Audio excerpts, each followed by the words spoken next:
छोटा बच्चा धमक के हमको ना समझाना रे छोटा बच्चा धमक के हमको ना समझाना रे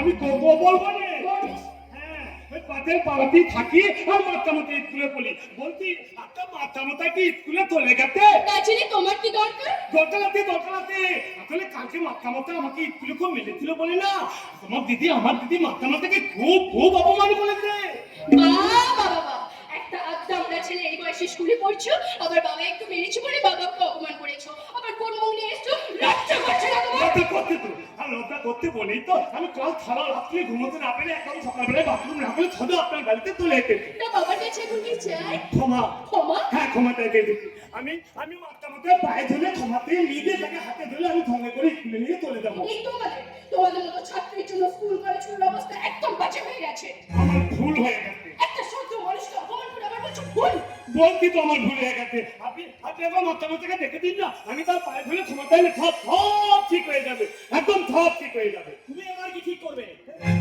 তোমার মধ্যে ছেলেরা আদর খেয়ে বাঁদর তৈরি হয়ে গেছে মাতামতা আপনি আপনাকে ক্ষমা করে দিন মাতামতা আমার ভুল হয়ে গেছে আমি আপনার পায়ে ধরছি মাতামতার পায়ে ধরছি আসলে আমি একটু অভিনয় করতে ভালোবাসি তো তাই বন্ধুদের কাছে মজা করার জন্য আমি অজ্ঞানবান অভিনয় করেছিলাম কিন্তু ওই পাতির ছেলেগুলো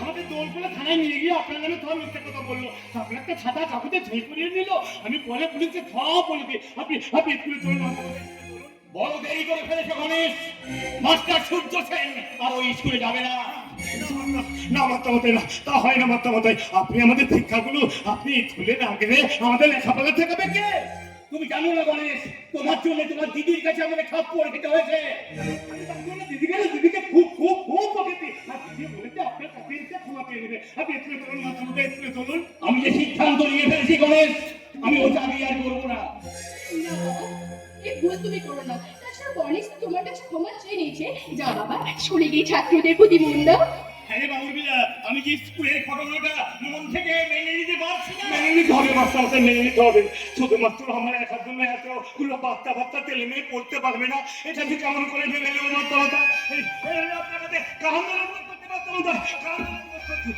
আমি কথা দিচ্ছি আমি জীবনে কখনো অভিনয় করবো না আপনি আমাকে ক্ষমা করে দিন মাত্রামাতে আপনি আমাকে ক্ষমা করে দিবেন তরুণ মাত্রামাতে একটু চলুন যাবেন না মাত্রামাতে ঠিক আছে আপনি যদি স্কুল দেওয়া তেলে দেন না তাহলে আপনার ছাত্রাই বলেন কিন্তু তারা জীবনের জন্য স্কুল দেওয়া বন্ধ করে দেবে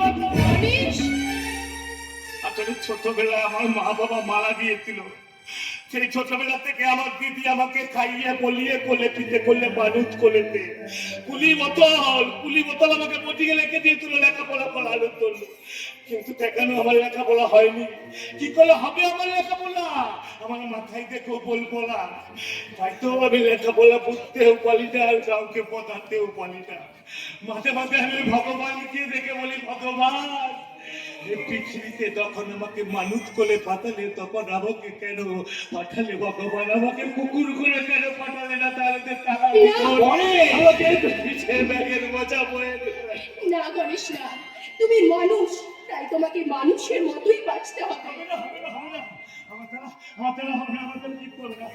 আপনি বিশ্বাস করুন মতো আপনি বিশ্বাস করুন আপনি যখন ওই ব্ল্যাক বোর্ডে অঙ্ক দেখেন না আমার চোখের সামনে আমার সব হাতটা দেখি মাথা ধরো যন্ত্রণা করে চারদিক হাত অন্ধকার হয়ে যায় আর তখন মনে খড়গ থেকে কেন্দ্র চিৎকার করে বলে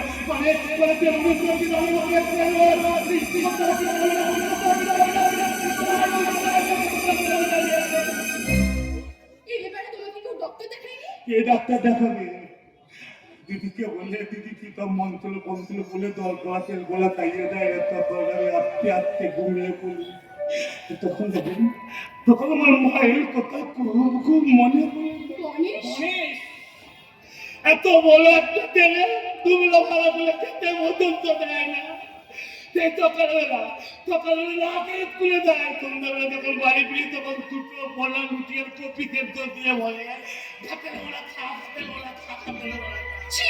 তোমার দিদি কি মানুষ সবাই কি বলে দিদি দেবী আমার একটু অভিজ্ঞতা হয় না এটুকু না বলে একটু ভালো লাগে না তাই তো আমি মাঝে মাঝে ভাবি ওই তেল লাইনে মাথা দিয়ে আমি মলে যাই, কিন্তু আবার কলে ভাবি যদি তেল লেট করে আছে তখন আমার অবস্থাটা কি হবে আমি ভেবে দেখুন। এই তো সেদিন ভাবলাম দলে ডুব দিয়ে মরে যায়, তাই নদীতে ধাপ দিলাম, ভাবলাম এবার আমি মরে যাবো, কিন্তু আমি তো সাঁতার জানি, তাই সাঁতার কেটে আবার চালু হয়ে গেলাম। বন্ধুরা বললো বিক্ষেলে মরতে পারবি, তাই ছাড়া আমি নুলমালা বিক্ষেলাম, তেল কিনে গেলে মরে গেল, আমি ছাড়া বেঁচে গেলাম। না গণেশ, এসব চিন্তা তুমি একদম করবে না। আর শোনো, এবার থেকে স্কুল যাওয়ার আগে তুমি আমার কাছে টিফিন নিয়ে যাবে, আর দরকার হয় এবার থেকে আমিই তোমাকে পড়াবো। গণেশ, গণেশ, তুমি আমার কোথায় কিছু মনে করো না বাবা, আমি তোমাকে ভুল বুঝেছিলাম, তাই তোমার গায়ে হাত দিয়েছি, এই নিয়ে তুমি কিছু মনে করো না। তাহলে আপনি বলুন মাত্রামতাই আপনি আমাকে ক্ষমা করে দিয়েছেন। তোমার মতো অবল ছেলেকে ক্ষমা না করে কি আমি পারি? তাহলে বলুন আমরা একসাথে আর থাকলাম, শিক্ষক মিলিয়ে আমরা স্কুলে যাই। আজ দুজনেরই স্কুলে যাওয়া হবে না।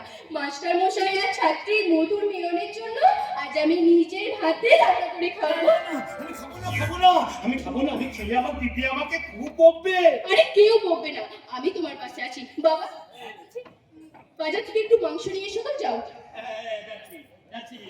তাহলে মা উর্মিলা, আমি একবার ওই অনিমেষ বাবুর বাড়িতে ঘুরে তারপর মাংসটা নিয়ে আসছি। হ্যাঁ, তোকে যে বলেছিলাম আমি তোর একটা ছবি। বাবা, হ্যাঁ? তোমার না কিছুই মনে থাকে না, আমি তো তোমাকে ছবিটা কালকেই দিলাম, দেখো না, দেখো তুমি ব্যাগেই রেখেছো। ছবিটা তো ব্যাগেই আছে, ঠিক আছে। গণেশ, তুমি পড়াশোনা করো, আমি এরাম বলে আমি আসছি। আচ্ছা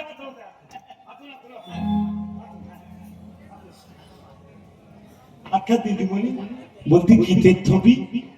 আসলে আমার বিয়ের কথা চলছে ওই অনিমেষ চ্যাটার্জির ছেলে সোমের সাথে। যাকে ছাড়ো, বলো তুমি এখন কি খাবে? আমি ক্যাডবেরি খাবো। ও, ক্যাডবেরি খাবে? ঠিক আছে, দাঁড়াও, আমি এক্ষুনি নিয়ে আসছি। আনতে হবে না, আমি সঙ্গে কলি ক্যাডবেরি নিয়ে দিদি। ও বাবা, তুমি ক্যাডবেরি পেলে কোথায়? আসলে আজ আমার জন্মদিন তো। ও, আজ তোমার জন্মদিন। Happy birthday Ganesh. ঈশ্বরের কাছে প্রার্থনা করি তুমি একজন সত্যিকারের মানুষের মতো মানুষ হয়ে ওঠো। এই যে তুমি পাতে আছো না, তুমি পাতে থাকলে দেখবে একদিন আমি মানুষের মতো মানুষ একদম হিরো হয়ে যাবে। আচ্ছা বলছি হ্যাঁ বলো। দিদিমণি, তোমার নাম কি গো? আমার নাম উর্মিলা সেন। উর্মিলা? আচ্ছা উর্মিলা ঠাকুরের নাম না? ও বাবা, তুমি জানো দেখছি। এই যে তুমি পাতে আছো না, ওই জন্যই তো আমি সব বলে দিচ্ছি। এই নদী তুমি ক্যাডবেরি খাও। না না, তুমি খাও। তুমি যদি ক্যাডবেরি না খাও না, তাহলে আমার মরা মুখ দেখবে। খবরদার গণেশ, এরকম কথা মুখে আনবে না, মনে রাখবে আজ থেকে তুমি আমার ছাত্র আর আমি তোমার দিদিমণি। দিদিমণি? ঠিক আছে, তাহলে আজ থেকে তোমাকে আমি দিদিমণি বলেই ডাকবো। আমার লাল টুকটুকে দিদিমণি, আমার ভালো দিদিমণি, এই নাও ক্যাডবেরি খাও। আচ্ছা বেশ, খাচ্ছি, না।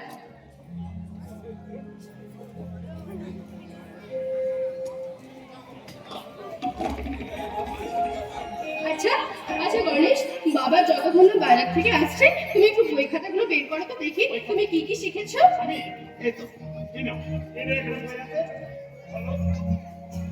ভালো।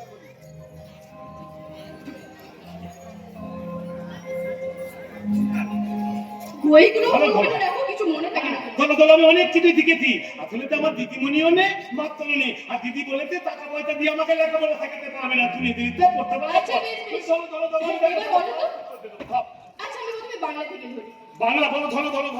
আচ্ছা বলো তো, ফটকের সন্ধি বিচ্ছেদ কি হবে? ফটকে? এটা তো খুব ছোট বাচ্চা ছেলে, কোচিং করতে যাও না। আরে এই সোজাটা তুমি বলো না। ফটকে তন্দিতে বলবো, ফটকে তন্দিতে হলো ফগেল, আজকে তো আগেল, চটকে ফটকে হয়েছে। আমার মুন্ডু হয়নি, না হয়নি। এবার ইতিহাস থেকে ধরছি। ইতিহাস আমি খুব ভালো বলি, ভালো। আচ্ছা বলো তো, সিরাজউদ্দৌলা কি ছিলেন? সিরাজউদ্দৌলা। ও সিরাজউদ্দৌলা তো ঈদ বেঙ্গলে গোলকিপার ছিলেন। না হয়নি। আরে বাবা, তিনি বাংলার নবাব ছিলেন। বলো তো ওনারা কয় ভাই ছিলেন? ওনারা 3 ভাই ছিলেন। বাহ, গুড। বলো তো 3 ভাইয়ের নাম কি কি? 3 ভাইয়ের নাম, হ্যাঁ মনে বলেছে, 3 ভাইয়ের নাম হলো সিরাজউদ্দৌলা, রতগোল্লা আর কাঁটাগোল্লা। হয়নি, তুমি একদম পড়াশোনা করছো না গণেশ, কিচ্ছু হচ্ছে না। আচ্ছা এবার সাধারণ জ্ঞান থেকে হচ্ছে। সাধারণ জ্ঞানে তো ভালো ভালো ভালো ভালো। বলো তো ডক্টর বিধানচন্দ্র রায় কে ছিলেন? ডক্টর বিধানচন্দ্র রায় অভিনেত্রী তকাত বিনয়ের বাবা ছিলেন। আরে বাবা, তিনি একজন নামকরা ডাক্তার এবং এই পশ্চিমবঙ্গের মুখ্যমন্ত্রী ছিলেন। এটা হয়নি। না হয়নি, পড়াশোনা করছো না, পারবে কি করে? আচ্ছা এবার বলো তো মুরগির ডিম ফুটে বাচ্চা হয় কেন? মুরগির ডিম ফুটে বাচ্চা। দিদিমণি বলছি মুরগির ডিম হয় না বাচ্চা হয়? কি আজব কোশ্চেন! আমি তো তোমাকে কোশ্চেন করেছি মুরগির ডিম ফুটে বাচ্চা হয় কেন? মুরগির ডিম ফুটে বাচ্চা। মুরগির ডিম ফুটে বাচ্চা। আচ্ছা দিদিমণি বলছি দেশি মুরগি না পোল্ট্রি মুরগি? কি হচ্ছে নাকি? যে মুরগি হোক না কেন সে ডিম দেয় একই। মুরগির ডিম ফুটে বাচ্চা মুরগি। আচ্ছা দিদিমণি বলছি মুরগি আগে না ডিম আগে? এবার কি তুমি রেগে যাচ্ছি? হ্যাঁ মনে পড়েছে মনে পড়েছে মনে পড়েছে, এবার আমার মনে পড়েছে। মুরগির ডিম ফুটে বাচ্চা হয় কারণ ভয়ে। ভয়? হ্যাঁ ভয়ে, কারণ ভয় যদি সিদ্ধ করে খেয়ে ফেলে তার চট করে পেট থেকে বেরিয়ে যাবে।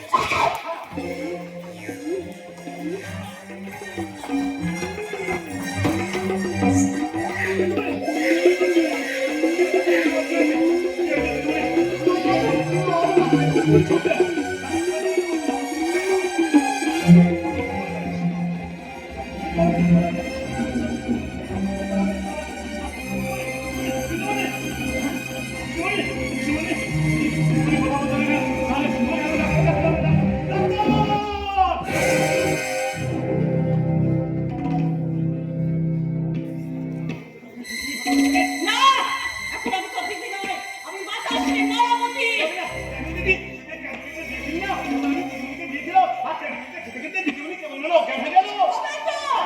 তুই তো ক্যাডবেরিতে বিষ মিশিয়ে দিয়েছিস।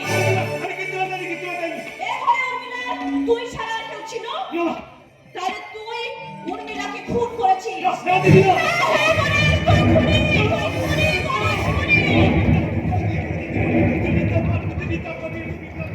কেন বিশ্বাস করবে না?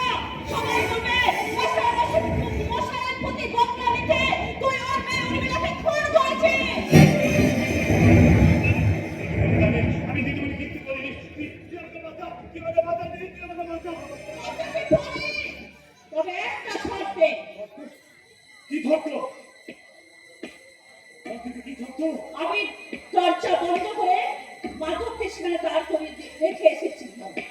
মাস্টার মশাই এলে ও আমাকে ফোন করবে, আর এই তোমার সময়ের মধ্যে তুই উর্মিলাকে ধর্ষণ করবি। কথা কথা কি বলেছিলাম? কথা বলেছিলাম। আরে দেখো, আমি পুলিশে খবর দিচ্ছি। বাঁচাতে পারি, তাহলে তুই আমি যা বলছি তুই সেইটাই কর। আর মাধব, পুরো সজ্জার প্রতিটা মুহূর্ত সিডি করে মোবাইলে তুলে সিডি করে আমার এই মোবাইলে রেকর্ড করে দিবি। আর সেই এসএমএস থেকে আমি এলাকার প্রতিটি ঘরে ঘরে জানিয়ে ওই সূর্য মাস্টারের ভোটে দাঁড়ানোর পথ আমি বন্ধ করে দেব।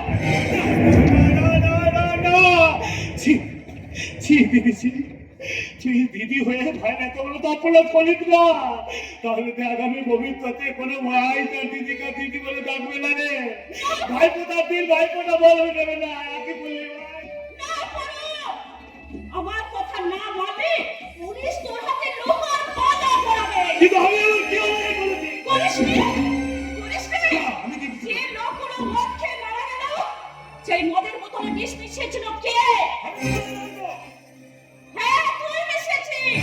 কারণ ওই মদের বোতলে মদ ভরার আগে তুই বিষ মিশিয়েছিস।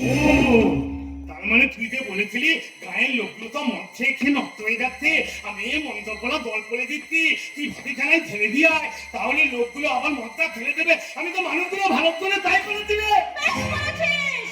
তাহলে এই কাজটা কর, আমি বাইরে অপেক্ষা করছি। আর শোন, দেখি ফোন এসে গেছে। ওকে ওকে, আর অন্যদিন হবে। আর শোন, এই নে, এই ফুলটা ওনাকে শিখিয়ে দে, তাহলে ওর জ্ঞান ফিরে আসবে। আর শোন, ওকে দিয়ে এই কাজটা একদিন না একদিন আমি করাবই।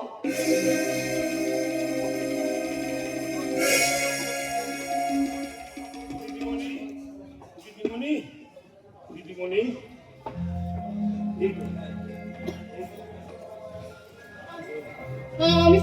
তুমি তোমার বাড়িতেই রয়েছো দিদিমণি।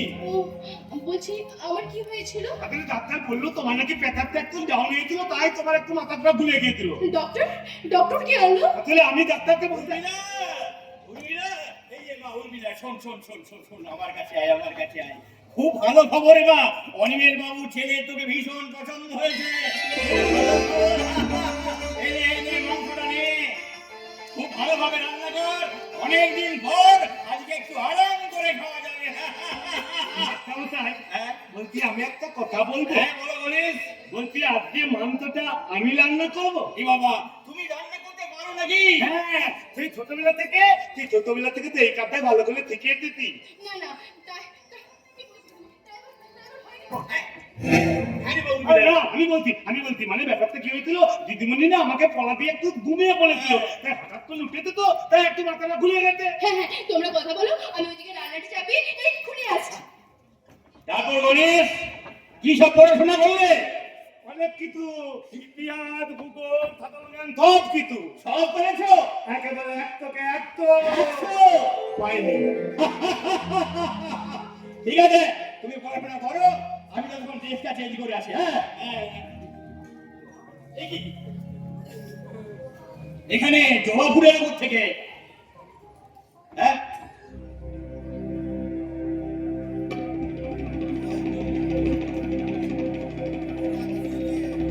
আমার দিদি, তোমার দিদি এখানে এসেছিল? ক্ষমা চাইছি। গণেশ, আমি তোমাকে ক্ষমা করলেও তোমার দিদিকে কিন্তু আমি ক্ষমা করবো না। হ্যাঁ, দেখ, ওসব কথা যাক, তুমি ঠিকঠাক পড়াশোনা করো। হ্যাঁ, আমি ড্রেসটা চেঞ্জ করে আসি। গণেশ, তোমাকে কিন্তু মানুষের মতো মানুষ হতে হবে, মানুষ হতে হবে। হবে না, হবে না, হবে না, হবে না, মাস্টারমশাই, মানুষের মতো মানুষ হবে না। এই স্বার্থপর দুনিয়ায় কেউ মানুষের মতো বিশ্বাস করুন। সারা সেই ছোট থেকে টিভিতে, পেপারে, যাত্রায়, থিয়েটারে ভিলেন দেখে দেখে না আমার চোখ একবারে ফুলো পড়তে গেছে। তাই এবার ভেবেছিলাম একটা হিরো হয়ে বাঁচব। কিন্তু হিরো হয়ে বাঁচতে গেলে তো তোমাকে থর ভাবে চলতে হবে, সৎভাবে থাকতে হবে, ভালো ভালো কথা বলতে হবে। কিন্তু তার দিনকাল বলেছে না বাবা, মানুষ তোমার থরতাকে তোমার দুর্বলতা ভাবে, আর দুর্বলতা হলো তো কাপুরুষের লক্ষণ। আমি তো কাপুরুষ নই, আমি পুরুষ হতে কিন্তু পুলিশ হতে গেলে আবার টাকা পয়সা দরকার। তোমার যদি থোড়া দানা গালি বালি ব্যাংক সম্পত্তি না থাকে, তাহলে তোমাকে কেউ পুলুতি বলবে না, কেউ থালা মানুতি বলবে না। আরে বাবা, টাকা পয়সা গালি বালি এগুলোই যদি মানুষের আসল পরিচয় হতো, তাহলে শুধুমাত্র একটা সাদা ধুতি পরেছিলাম কিন্তু পৃথিবী বিখ্যাত হতে পারতো না দাদা, পৃথিবী বিখ্যাত হতে পারতো না। কিন্তু এদিকে আবার আমার দিদি আমাকে যা ফাঁকিয়েছেন ওই বিধমোর কান্দে, ওখান থেকে তো বাঁচার আমার কোনো রাস্তাই নেই। তাহলে এখন আমার কি করা উচিত? কি করা উচিত? আমার দিদি যেটা বলেছে সেটা করা উচিত। তাহলে গণেশ, রান্না হয়ে গেছে, চলে এসো। ওই দিদিমণি আবার খাবার জন্য ডাকছে। আপনি দাঁড়ান, আগে আমি মাংসটা খেয়ে আসি, তারপর আপনাদের থেকে না আর অনেক অনেক গল্প করা যাবে। আপনি না, আজ ভাবছি মাংস খাবো না, পেটে বলো গ্যাত অম্বল হচ্ছে। আজ ভাবছি আমি দিদিমণিকেই খাবো, তাহলে আমার দিদিও শান্তি পাবে, আর আমিও থালা ক্ষেত থেকে বেঁচে যাবো, একেবারে রাজার মতো চলবো, হিরো হয়ে এলাকায় ঘুরে বেড়াবো। এদিকে আবার মাঠটা দেওয়ার সময় বলে গেল আমাকে নাকি মানুষের মতো মানুষ হতে হবে। কিন্তু বর্তমানে তো দুঃখ বলেছে না বাবা, মানুষের মতো মানুষ হতে গেলে তো পয়সা লাগে। এই যেমন মানুষ হতে গেলে আপনাকে স্কুলে ভর্তি হতে হবে, ডোনেশন দিতে হবে, স্কুলের মাইনে দিতে হবে, মাস্টারের মাইনে দাও, শিক্ষকের মাইনে দাও, বই দাও, খাতা দাও, এই দাও সেই দাও, কত কি দাও। আর আরে বাবা, আমার দিদি যদি আমাকে এত পয়সা না দেয় তাহলে আমি মানুষ হবো কি করে? তাই তো মাঝে মাঝে ওই ভগবানকে দেখে আমি বলি, ভগবান, ফুটেছিল ফুল অনেক গাছে, দেখেছিল বহু পাখি, উঠেছিল নতুন সূর্য, জন্মাতে তখন আমি একটু বাকি।